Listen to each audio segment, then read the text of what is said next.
Fala, meu povo, tudo bonzinho com vocês? Vamos dar sequência aqui no nosso estudo do direito constitucional, ainda tratando da questão da jurisdição constitucional. Lembrando, se você não é inscrito no danado do canal, se inscreva, ative o sininho para você não perder a notificação de um vídeo e já vá arrochando o dedo no like também. Aproveita que você está clicando aí por baixo, já arrocha o dedo no like, que você sabe que o assunto é interessante. Vamos lá, jurisdição constitucional, pessoal. Na aula passada, eu disse para vocês que a jurisdição constitucional pode ser compreendida, pode ser pensada como o poder de assegurar a força da Constituição, de efetivar, portanto, a Constituição, quando esse poder é exercido pelo Judiciário. E vocês entenderam, vocês compreenderam, vocês aprenderam essa noção, mas isso também gerou um debate muito bom, isso gerou um debate ótimo sobre outras possibilidades de se efetivar, de se realizar a Constituição. Então, só para assegurar isso, só para cristalizar isso que a gente aprendeu, eu vou trazer aqui mais algumas definições de jurisdição constitucional, tá bom? Jurisdição constitucional é, no entendimento de Glauco Salomão Leite, professor Glauco Salomão, todo procedimento judicial que aplica e concretiza a Constituição. Então, se for um procedimento judicial que aplica e concretiza a Constituição, vai ser jurisdição constitucional. Ah, Pablo, mas você só trouxe Glauco porque ele é seu amigo, porque você gosta dele. Não, esse é o posicionamento de outros professores que eu gosto também, mas que eu não conheço. Como, por exemplo, José Afonso da Silva, que eu admiro, mas nunca conheci pessoalmente. José Afonso da Silva vai dizer que a jurisdição constitucional é a entrega ao Poder Judiciário da missão de solucionar conflitos constitucionais. Pablo, você está trazendo o entendimento de constitucionalistas e os processualistas, a turma do processo civil, por exemplo, como é que eles veem isso? José Frederico Marques dizia que a jurisdição constitucional é a aplicação de normas constitucionais pelo Poder Judiciário a fim de compor conflitos litigiosos de interesse. E Sintra, Grinover e Dinamarco, que são os autores do Manual de Teoria do Processo, que é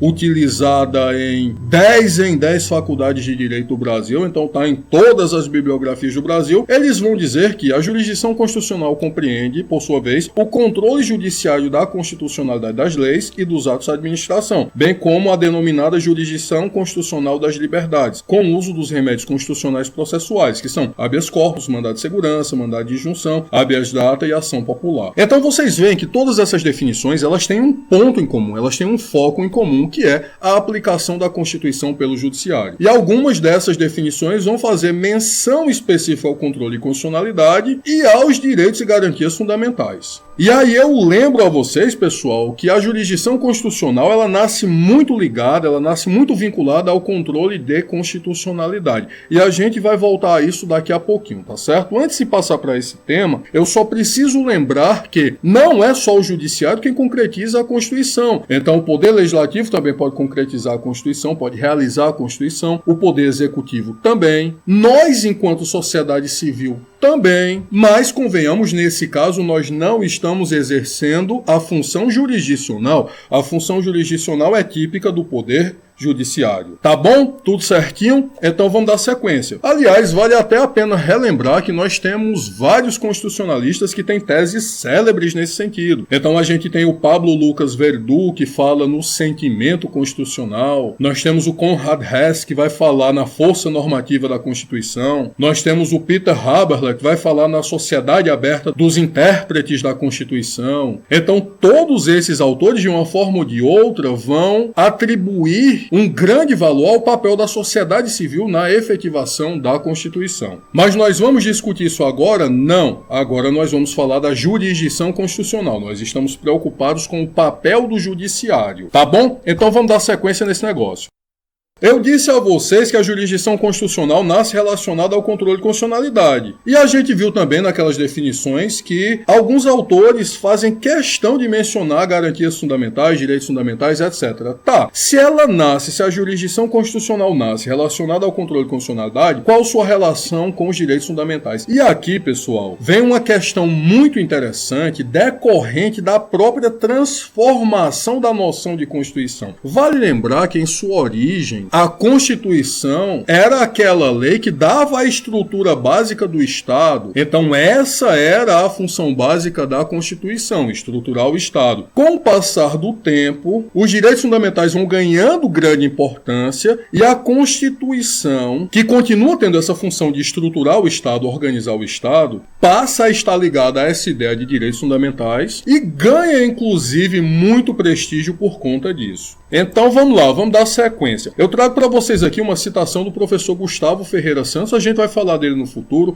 sobretudo quando estivermos tratando do princípio da proporcionalidade, tá bom? E o que é que o professor Gustavo nos lembra? Ele vai dizer que a posição de destaque no cotidiano da jurisdição constitucional, hoje observado quanto aos direitos fundamentais, é de fácil explicação. Trata-se de um evidente reflexo do câmbio do próprio conceito de Constituição, que caminhou de uma posição privilegiadora de normas organizacionais para uma ênfase nas normas protetivas de indivíduos e grupos em face do poder. Ou seja, direitos fundamentais. Uma vez que a gente entendeu isso, é importante a gente esclarecer, é importante a gente lembrar que direitos fundamentais estão na Constituição e eles não necessariamente se confundem com direitos humanos que vão estar em tratados internacionais. Então, direitos fundamentais, Constituição, direitos humanos, tratados internacionais. Pablo, você vai falar de direitos humanos, você vai falar de tratados internacionais? Até posso mencionar alguma coisa, a gente pode até abordar alguma coisa aqui. Mas vale lembrar que vocês têm ótimos professores sobre esse assunto. Então vocês têm a professora Daniele, que é maravilhosa, é uma sumidade no assunto. O professor Miguel também é. E o professor Ercílio, em Direito Internacional, que também aborda esse tema de forma magnífica. Então, direitos fundamentais, Constituição, direitos humanos, tratados internacionais. O que é que são tratados internacionais? Tratados internacionais são acordos formais entre sujeitos de direito internacional público, pessoas de direito internacional público, principalmente estados soberanos e organizações internacionais,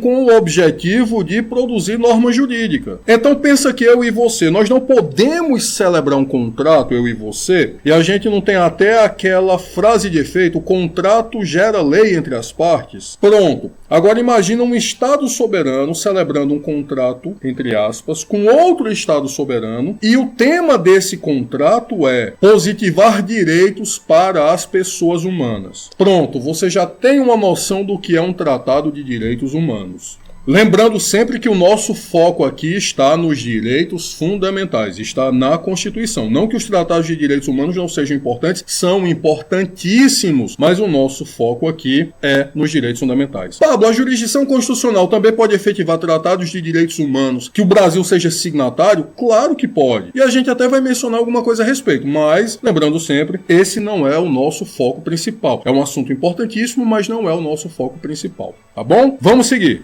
E aí agora nós temos condições de compreender e responder aquela questão que foi deixada na aula passada. Qual a relação entre jurisdição constitucional, controle de constitucionalidade e direitos fundamentais? Toda, não é toda a relação. A jurisdição constitucional vai nascer muito ligada ao controle de constitucionalidade, então em sua origem nos Estados Unidos, no Judicial Review, justamente no controle de constitucionalidade, no modelo que a gente conhece hoje como modelo americano ou de controle concreto, quanto no modelo europeu, o modelo do Tribunal Constitucional, o modelo do controle concentrado. Então é lógico que quando o juiz faz o controle de constitucionalidade de uma lei ou de um ato normativo, ele está exercendo a jurisdição constitucional e ele está afirmando a Constituição. Não significa, claro, que a decisão dele vai ser correta, nem que vai ser a melhor decisão. Justifica o teor das demais provas. Faz essa carinha de que você já vai...